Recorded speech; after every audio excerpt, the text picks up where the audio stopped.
আরেফিন এবং সজল দুই বন্ধু একই সাথে পড়াশোনা শেষ করে বের হয়েছে।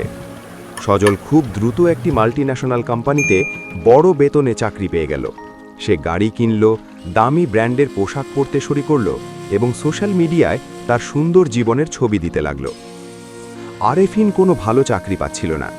সে ছোট একটা টিউশনি করত আর বাকি সময় নিজের একটা ছোট ব্যবসার আইডিয়া নিয়ে কাজ করত।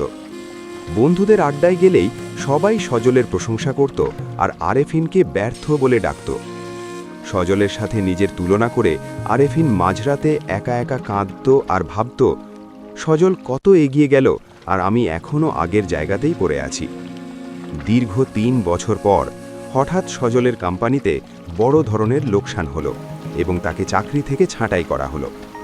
সজল দিশেহারা হয়ে পড়ল, কারণ সে শুধু অন্যের অধীনে কাজ করতেই শিখেছিল, তার নিজের কোনো ভিত্তি ছিল না। ঠিক সেই সময় আরেফিনের ছোট ব্যবসাটি বড় একটি বিনিয়োগ পেল। আরেফিন যে ৩ বছর ধরে তিলে তিলে নিজের দক্ষতা আর ব্যবসার ভিত্তি গড়েছিল তা এবার ফল দিতে শুরু করল। এখন আরেফিন নিজেই 10 জন মানুষকে চাকরি দেওয়ার ক্ষমতা রাখে। একদিন দুই বন্ধুর দেখা হলো। সজল আফসোস করে বলল, তোর ভাগ্য কত ভালো আরেফিন। আরেফিন মৃদু হেসে বলল, না সজল, এটা ভাগ্যের বিষয় না, আসলে আমাদের দুজনের সময় বা টাইম জোন আলাদা ছিল। তোর সাফল্যের সময়টা আগে এসেছিল আর আমারটা একটু পরে।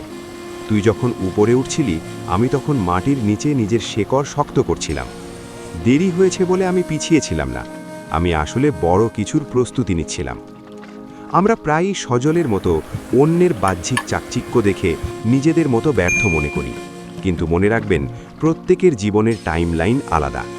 কেউ 25 বছরেই সফল হয় কিন্তু 50 বছরে মারা যায়, আবার কেউ 50 বছরে সফল হয়ে 100 বছর বাঁচে।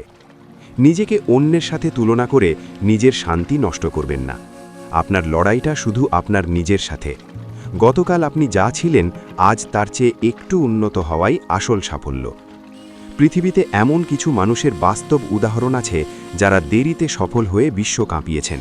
যেমন কর্নেল স্যান্ডার্স যখন KFC প্রতিষ্ঠা করেন তখন তার বয়স ছিল 65 বছর।